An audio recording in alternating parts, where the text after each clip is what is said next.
किसी भी विश्वविद्यालय की शान उसके छात्र होते हैं और इलाहाबाद यूनिवर्सिटी में छात्र संघ एशिया का सबसे पुराना है। छात्र हमारे साथ अलग अलग स्तर के हैं, अलग अलग पार्टियों से हैं। अभी तक तो पार्टियों का रिप्रेजेंटेशन करते हैं, लेकिन जब छात्रों की बात आती है तो वो क्या खासियत है यूनिवर्सिटी में जो सबको एक साथ लेकर आ जाती है? ये इलाहाबाद विश्वविद्यालय का छात्र संघ और छात्र, आपको मैं पूरी जिम्मेदारी के साथ कह रहा हूँ कि पूरे विश्व में आप चले जाइएगा, इस तरह का छात्र संघ और छात्र आपको मिलने वाला नहीं है। विचारधाराओं की लड़ाई अलग है, लेकिन जहाँ पे विश्वविद्यालय की हित की बात होगी, जहाँ पे छात्रों के हित की बात होगी, वो सब एक होकर आपको लड़ते मिलेंगे। तो इलाहाबाद विश्वविद्यालय इसीलिए पूरे देश में अपनी अलग पहचान रखता था। रोहित, इस बार के मुद्दे क्या होंगे आपके लिए, पार्टी हो या फिर छात्रों हो? छात्र मेरे लिए सबसे महत्वपूर्ण है, क्योंकि उन्हीं की बदौलत ये प्रतिनिधित्व करने का मौका मिला है। आज भी रोज़गार एक ऐसा अवसर है जो हरदम युवाओं को अपनी ओर रोमांचित करता है। इस बार भी यही होगा कि रोज़गार जितने हमने दिए, 4.5 लाख सरकारी रोज़गार, 3.5 लाख संविदा रोज़गार, लाखों की संख्या में एमएसएमई की तहत हमने रोज़गार दिया है, तो वो सारे मुद्दों को लेकर हम जनता के बीच जाएंगे और इसकी संख्या और बढ़ाने की मांग लगातार सरकार से करते रहें, आगे भी करते रहेंगे। हरी भाई, सहमत है आप इनसे कि रोजगार मिल गया है? बिल्कुल नहीं। देखिए, जिस तरीके से शिक्षा का स्तर और रोज़गार का स्तर लगातार गिरता जा रहा है, इससे कोई भी छात्र संतुष्ट नहीं है। वो चाहे इलाहाबाद यूनिवर्सिटी ले लीजिए, चाहे बीएचयू ले लीजिए, चाहे जेएनयू ले लीजिए, चाहे डीयू ले लीजिए, चाहे प्राइमरी स्कूल ले लीजिए और चाहे फिर मिडिल क्लास के स्कूल ले लीजिए। तो कोई भी छात्र इस सरकार से संतुष्ट नहीं है, क्योंकि शिक्षा क्या था, हम लोग तो इलाहाबाद यूनिवर्सिटी में पढ़े हैं। यूनिवर्स मतलब होता है ब्रह्मांड।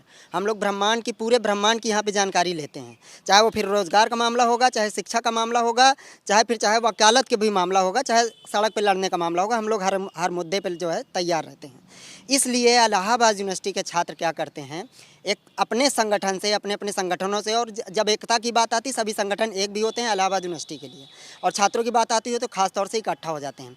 तो शिक्षा अगर गिरती चली जाएगी तो रोज़गार को कौन सोचेगा? एक तरफ तो आप प्राइवेटाइजेशन करते चले जा रहे हैं, फिर उसके बाद कह रहे हैं हम रोज़गार दे रहे हैं। आपने रेलवे बेच दिया, आपने हवाई अड्डे बेच दिए, आपने लाल किला तक बेच दिया, तो शिक्षा कहाँ से दे रहे हैं आप? आपने कहा था कि जो हम 1.5 करोड़ 2 करोड़ रोज़गार हर साल देंगे। कहाँ पे रोज़गार है भाई? कहाँ पे है रोजगार? सहमत है इनके मुद्दे? नहीं, रोज़गार नहीं है। भारतीय जनता पार्टी की सरकार जब से बनी है तब से रोज़गार लोगों को मिल ही नहीं रहा है। जैसे और सरकारें हुआ करती थी, जैसे हमारी सरकार उत्तर प्रदेश में होती थी, तो उस हमारी सरकार में लोगों को रोज़गार के अवसर प्रदान किए जाते थे। अगर रोज़गार नहीं मिलता था तो हमारे नेता माननीय राष्ट्रीय अध्यक्ष अखिलेश यादव ने उनको बेरोज़गारी भत्ता दिया करते थे। तो ऐसी छात्रों के क्या मुद्दे होंगे? छात्र संघ के तौर पर कैसे देखते हैं इस बार के चुनाव? सबसे पहले तो मैं आपसे बताना चाहता हूँ कि जिस जगह हम लोग बैठे हैं, ये हिंदुस्तान का सबसे एक अनोखा स्थान है, छात्र भवन। यहाँ पर लोग प्रधानमंत्री हुए हैं, राष्ट्रपति हुए हैं, देश में जाने कितने मुख्यमंत्री हुए हैं, और आईएएफ और पीएफएफ की यहाँ खेती होती है। तो छात्रों को सबसे बड़ा सवाल रहेगा कि छात्र संघ, क्योंकि छात्र संघ के मुद्दे पे आज हम लोग बैठे हुए हैं। छात्रावास का मामला है और हमारे 500 लड़के कम से कम जो छात्रावास के लोग जाकर के अपने हक हकों की लड़ाई के लिए बैठे हुए हैं। तो मैं आप ही कहना चाहता हूँ कि छात्र संघ सबसे पहले, अगर छात्र संघ नहीं होगा तो छात्रों का कोई मुद्दा नहीं रहेगा। यूनिटी तो बहुत है, लेकिन मुद्दों पर तो हमेशा लड़ाई हो जाती है। यदि रोजगार होता है यहाँ पे, तो डेली का डेली यहाँ पे युवा अपना आंदोलन करते हैं, पुलिस लाठी चार्ज करती है, डेली बच्चे आत्महत्या कर रहे हैं लगभग। तो हम लोग, अगर ये रोजगार देती सरकार, तो हम लोग यहाँ पे सड़क पर नहीं निकलते। किसी को पागल कुत्ता नहीं काटा है वो सड़क पर निकलेगा। रोजगार उसको मिल गया हो तो सड़क पर निकलेगा। रोज़गार बिल्कुल सही। अभी हमारे सपा के साथी सब बता रहे थे, हमारे बड़े भाई हैं, कि रोज़गार नहीं मिला। सही बात है, रोज़गार इटावा, मैनपुरी, कन्नौज का सर्टिफिकेट देख के नहीं मिल रहा है। रोज़गार मिल रहा है केवल और केवल योग्यता के आधार पर। यहाँ पे केवल एक सर्टिफिकेट नहीं चाहिए, और रोज़गार के नाम पे ये नहीं था कि यहाँ पे वैकेंसी निकली और रजिस्ट्री ऑफिस में भीड़ बढ़ गई। इस सरकार ने जिन युवाओं को रोज़गार दिया है, बिल्कुल गरीब तबके के रहे हैं। हाँ, ये सच्चाई है कि उसमें ज़रूरत नहीं पड़ी, एक गरीब मोची का बच्चा भी एसडीएम बन के इसी प्रयागराज में आया है। तो इस तरीके के ढेर सारे काम सरकार ने किए, निष्पक्ष भर्तियाँ की हैं, और हर हाथ निष्पक्ष भर्तियों से छात्रों के तौर? बिल्कुल सहमत नहीं है। देखिए, एक तरफ तो आपने कहा गरीब बच्चों को नौकरी दे रहे हैं, और गरीब कौन है?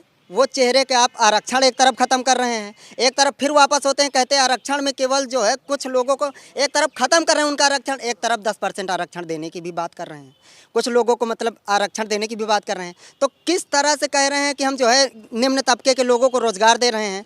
आप एक तरफ कहते हैं ठेला लगाइए, और ठेला लगाने के लिए ज़मीन चाहिए, और ज़मीन चाहिए तो ज़मीन पे आप कहते हैं कि उस पे जो है अतिक्रमण हो रहा है, हमारी रोड जो है कम है, उसके लिए जो है हमें जो है दिक्कत हो रही है, हमारे साधन नहीं जा पा रहे हैं, हमारा काफिला नहीं जा रहा है। पहले आप जिस शहर में खड़ी हुई हैं। ये शहर सपा सरकार में केवल 411 दिन, अपने सरकार में 411 दिन धारा 144 से बाहर रहा है।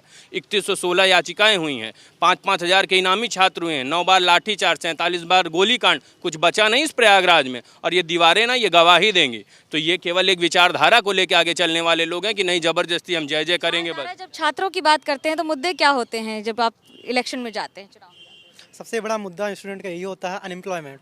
जब कोई स्टूडेंट ग्रेजुएट होता है या मास्टर्स कंप्लीट करता है अपनी, तो सोचता है कहीं अच्छी जगह मुझे जॉब मिलनी चाहिए, वो भी गवर्नमेंट की जॉब मिलनी चाहिए। अगर प्राइवेट ही करना होता तो इतना शिक्षित ही क्यों होता, इतने सपने बुनता ही क्यों, अगर उसे प्राइवेट ही करना होता तो। इसीलिए वो सरकार से यही उम्मीद रखती है ज़्यादा से ज़्यादा उन्हें एम्प्लॉयमेंट दे।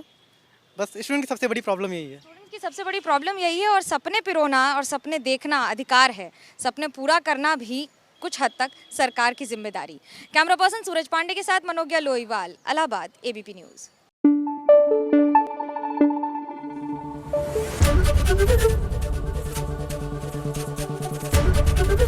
एबीपी न्यूज आपको रखे आगे।